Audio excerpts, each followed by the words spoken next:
Welcome to Without Bias. Apia, the go-to insurance for retirees. Call 135050. Get set, go.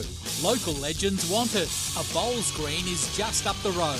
Search Bowls Club near me.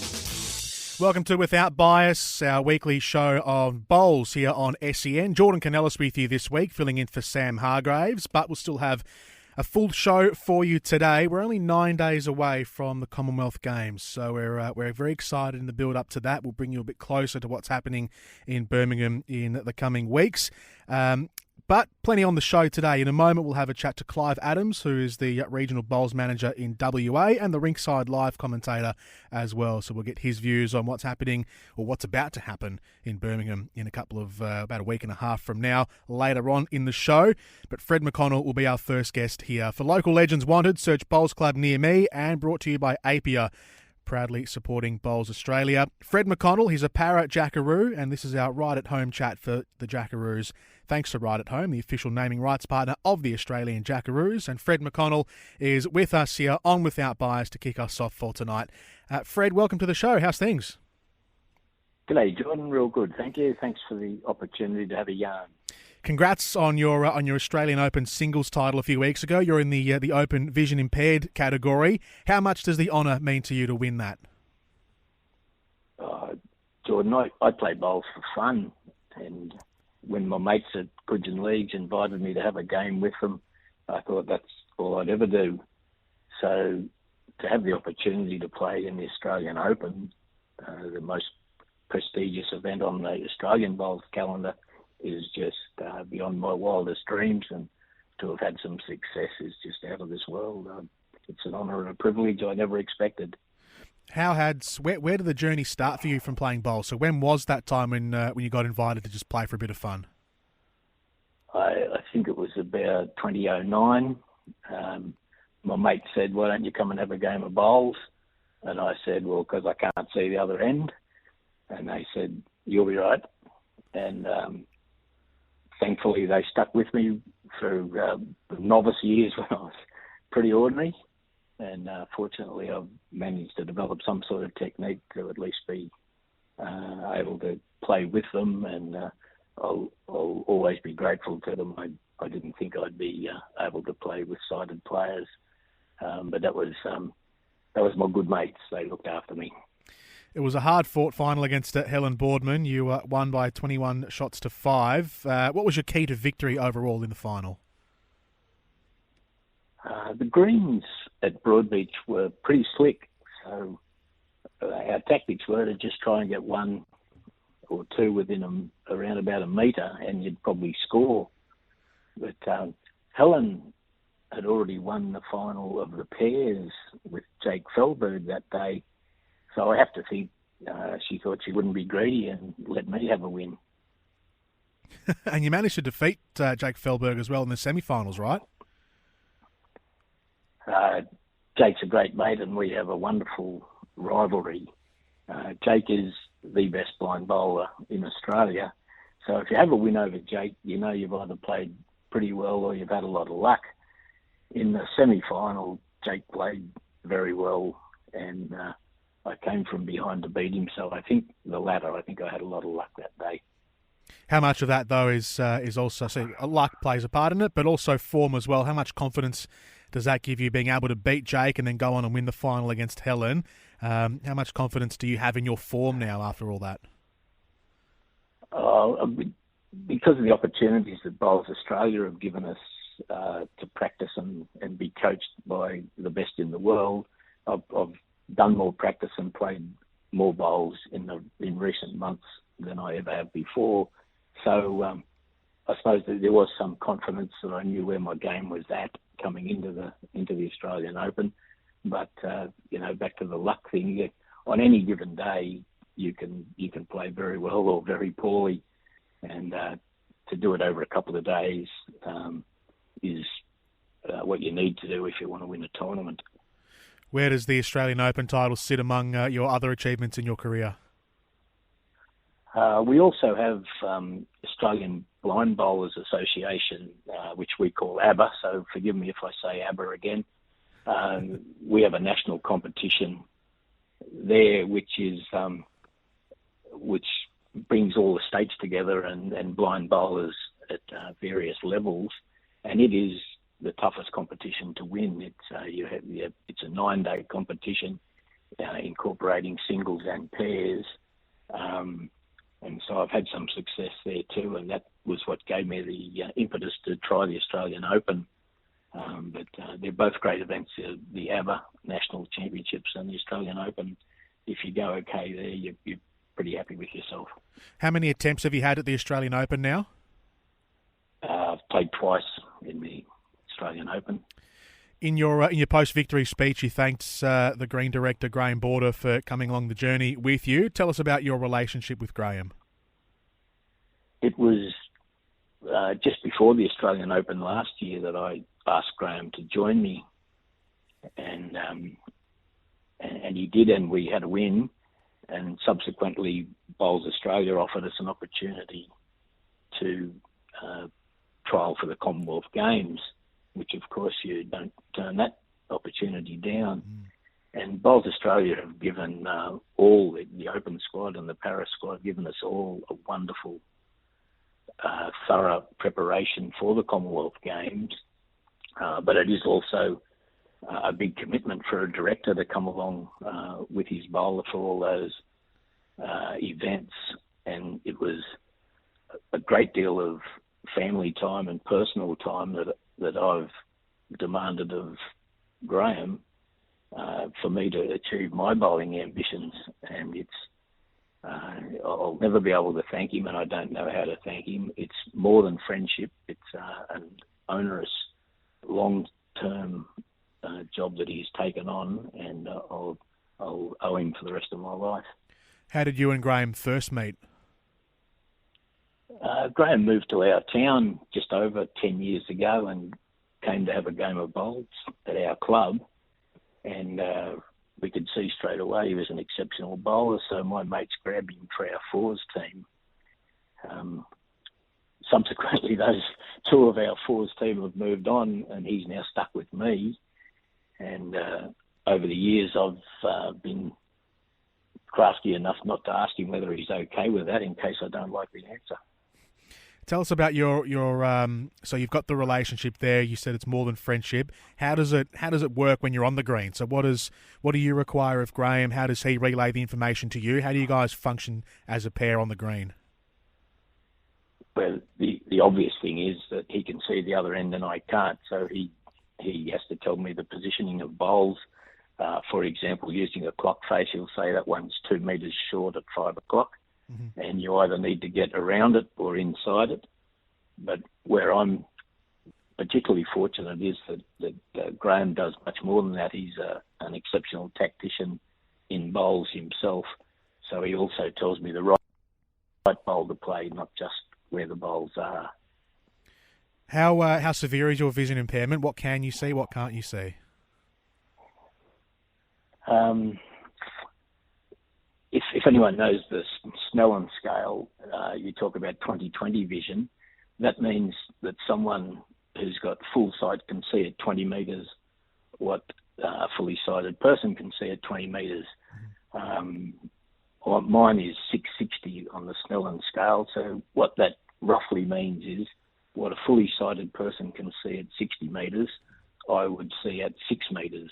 Mm-hmm. So roughly 10%, or it's technically blind.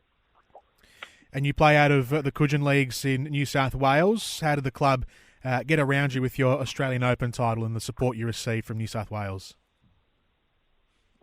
Yeah, thanks. Coogin Leagues is a rugby league club, but they support other sports, and we're fortunate that they've provided a couple of bowls greens for us.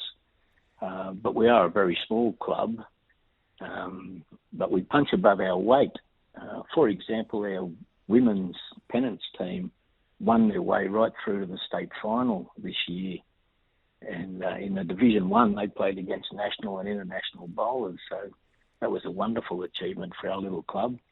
But for me personally, I'm so very proud of the club, but they're very proud of me too. And I can't thank them enough for being so supportive and helping me on my way to play outside the club. And what's up next for you, Fred? What's next on the Bowls agenda? The next event is trials. There's World Championships being held in Australia middle of next year, and I've fortunately been selected to trial to try and get a run in that. And then just after that, in September, the New South Wales Blind Bowlers are having our state championships. So I'm looking forward to that. Fred, the best of luck with the year ahead. You've made a career highlight for you, I'm sure, with the prestigious Australian Open singles title in the vision impaired open category. Congratulations on that. Good luck on the year ahead of you, and thank you very much for joining us. Thanks, Jordan. It's been my pleasure. Thank you for making contact. Fred McConnell, a para-Jackaroo with us here on Without Bias. The right care, right at home. The right at home para-Jackaroos. This is Without Bias for Bowls Australia. Local legends wanted. A bowls green is just up the road. Search Bowls Club near me. And for Apia, the go-to insurance for retirees. Call 135050. Get set, go. Without Bias, we continue on the other side of this with Clive Adams. This is Without Bias. Apia, the go-to insurance for retirees. Call 135050. Get set, go. Local legends wanted. A bowls green is just up the road. Search Bowls Club near me. Welcome back to Without Bias this evening on SEN. Jordan Canellis with you this week, filling in for Sam Hargraves. Of course, don't forget to podcast Without Bias. You can go back and listen to all the previous episodes we've had with people around the world of bowls, including our Jackaroos, most of which, all the ones who are over there in Birmingham right now for the Commonwealth Games, I'm sure are very excited. We're just about 9 days away, a week and a half away before we get started at the Commonwealth Games. Joining us now on Without Bias, of course, here for Bowls Australia, local legends wanted. Search Bowls Clubs near me, and brought to you by Apia, proudly supporting Bowls Australia, is Clive Adams, who is the regional bowls manager in WA, and he's the Rinkside Live commentator as well. He joins us here on Without Bias this evening. Clive, welcome. How's things? Yeah, going great. Thanks, Jordan. Counting down the days. Can't wait for Commonwealth Games to roll around again. Excitement levels, where are they right now?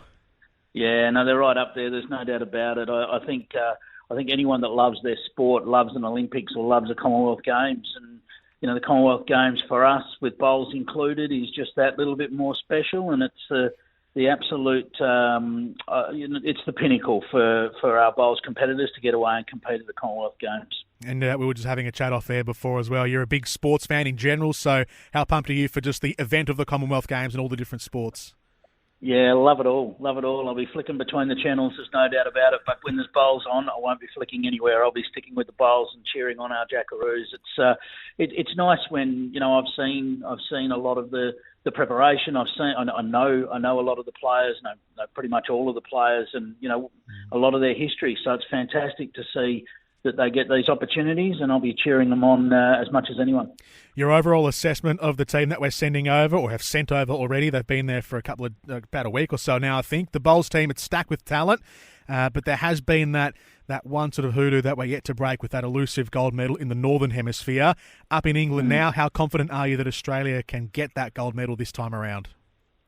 Yeah, look, 2018 was massive for Australia in the bowls part of the Commonwealth Games, and you know, I guess they go over there with a little bit of pressure to try and emulate that performance. But you know, the Northern Hemisphere is a different beast. We know that, and whilst the preparation has been fantastic, and you know, they've given it everything they can. So you know, we just hope that we can break through. The team is super talented. Quite a few players over there experiencing their first Commonwealth Games, but also a nice blend of experience in there as well. So a really talented team that could really, really go places here. And I do expect them to go well. We just have to temper that expectation a little bit, just knowing that history says it's going to be tricky for them.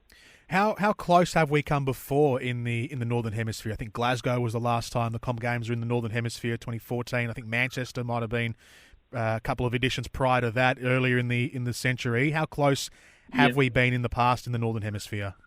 It's in Manchester 2002. That's some memories coming back for that one. That was it was very, very wet, is what I remember from Manchester 2002. So that made things difficult. I still remember a couple of our West Aussies competing over there, actually, Roma Dunn and Lee Paletti, trying to roll their bowls through puddles and all sorts at Manchester. So hopefully the weather will be a bit kinder in Birmingham. But no, Glasgow, we were in the mix. Certainly made some finals, challenged for medals, but probably just off the pace a little for the gold medals. So preparation this time around has been extremely thorough, probably the most thorough I've seen for a team heading to the Northern Hemisphere. So they'll certainly feel like they're really well placed to do well, which feel is a big thing. Confidence is a big thing, and especially when you're going into those foreign conditions, the more you can feel at home, the more likely you are to produce the goods. So what kind of preparations have they had to go through? Because the speed of the greens are different over there, up in the Northern Hemisphere. What kind of processes have they had to go through to prepare themselves to acclimatise for Birmingham? Yeah, well, they had the wonderful series up there at Club Tambourine. The club basically, credit to the club, they basically said, yep, we'll change our greens completely to suit the Jackaroo's preparation. So we've seen them playing in the Trans-Tasman up there against New Zealand. I was up there to commentate that, and it was a standout performance from the Jackaroos. However, they were playing against a New Zealand team that's also a bit foreign in those conditions. So the big test is going to come against the Englands and the Scotlands, and we'll have a look at a few of those players shortly. But the big test is going to come against those teams that are so used to playing in those conditions. What we saw from the Jackaroos team, though, at the Trans-Tasman was a real positive vibe to it all. And when I talk about that confidence, it's having that confidence to play the shots under pressure, and it's the pressure moments where perhaps you can fall back into your old technique or your old style, and you come up a little bit short on those heavier greens over there. So it's working through all that to try and make it as natural as it feels to play well on the slower greens, where you've got to have that push through your delivery and make sure you're giving every bowl a chance. Who are the major Australians to watch out for this time around? Who are the names that we should keep an eye on?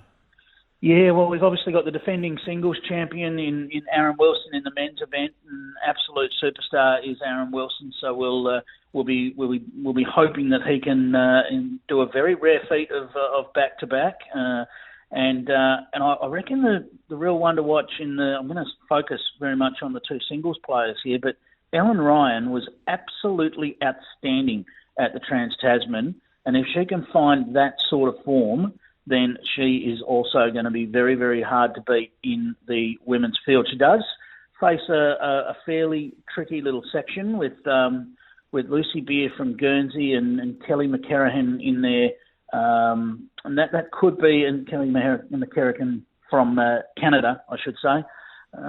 Tricky players to beat, good players. So Ellen will need to be on the ball right from the start, but I think she can go very well. And the other one I'm really looking forward to seeing from an Australian point of view is Serena Bonnell. Really in the para space, she's really such a determined athlete. Her preparation will have been brilliant because I just know how she goes about it. Her husband Tony won a gold medal in 2018. So what sort of a story would it be if she could come home with gold in 2022? You mentioned a couple of names there from the opposition. The competition that we face, as you said earlier, particularly those Northern Hemisphere nations, those British nations on home soil. Who are the teams and who are the opposition players that we need to be the most wary of? Yeah, certainly. Look, from a men's point of view, the Scottish team looks phenomenal, really. Alex Marshall heading it up, and anyone that's watched the BPL here knows how good Alex Marshall is, and in those slower conditions, you talk about memories from Glasgow, and he played a couple of absolutely amazing bowls with just about an inch to draw, and drew two in one of the highlight moments from the Glasgow Commonwealth Games. But he's alongside Stuart Anderson, Darren Burnett, and Paul Foster. That makes just a very, very formidable Scottish team. Also for the Scots, Caroline Brown stands out in the women's team. But then we look at England and we see a player like Nick Brett that's just one of the best in the world. Interesting English team. There's a bit of a family affair going on there. Natalie Chesney and her husband Jamie Chesney both in the team, and a brother and sister combination of Sam Tolchard and Sophie Tolchard for England. So, interesting look. All very, very qualified players. Of course, we've got Ryan Bester that is very well known to Australians. He's representing Canada along with Kelly that I mentioned earlier and John Bazier, all very, very good players. And we can't forget the New Zealanders, Shannon McElroy and Ali Forsyth, absolute stars of the sport, and we'd expect them to go very well as well. Clive, what are your favourite Commonwealth Games memories from years gone by? Yeah, look, I was thinking about that just last week of things that I've seen over the time. Look, it's hard to go past the triples performance, the para-triples performance in 2018 with a last bowl thriller from Ken Hansen to win the gold medal alongside Tony Bottle and Josh Thornton. It was definitely hairs on the back of the neck moment, standing up for sure. And Kelvin Kirko's win in 2006 in the singles was an amazing performance, and I guess to do it on home soil. And then we saw Aaron Wilson do it, and when he won the singles in 2018, he had Kelvin Kirko and Rob Perella alongside the rink, the two men that had won the singles previously for Australia. Very, very special moment to witness. And on your home state of Western Australia, it must be a thrill for everyone to see Christina Christic in the team as well. Yes, I like to think that I'm a very balanced parochial West Aussie, and very, very so proud to see Christina getting an opportunity. You know, she's pounded down the door for what seems like a decade to get a chance at this Jackaroo's outfit, and to be going over there and making her debut in a Commonwealth Games alongside her wonderful friend in Ellen Ryan. They're going to be playing the pairs together. We are very proud in WA of the achievements of Christina, and I just can't wait to see how she goes about it over there, and hopefully she comes home with a medal around her neck. Absolutely. Clive, you've got us all excited now for the Commonwealth Games. Not far away now. It's just over a week away. So thank you very much for joining us and for giving us an insight into the team and our opposition coming up in Birmingham. Thanks, Jordan. Clive Adams with us here. He's the Rinkside Live commentator and the Regional Bowls Manager in WA. This has been Without Bias this week. Local legends wanted. A bowls green is just up the road. Search Bowls Club near me. And for APIA, the go-to insurance for retirees, call 13 50 50. Get set, go. We'll be back again next week with more on Without Bias on SEN.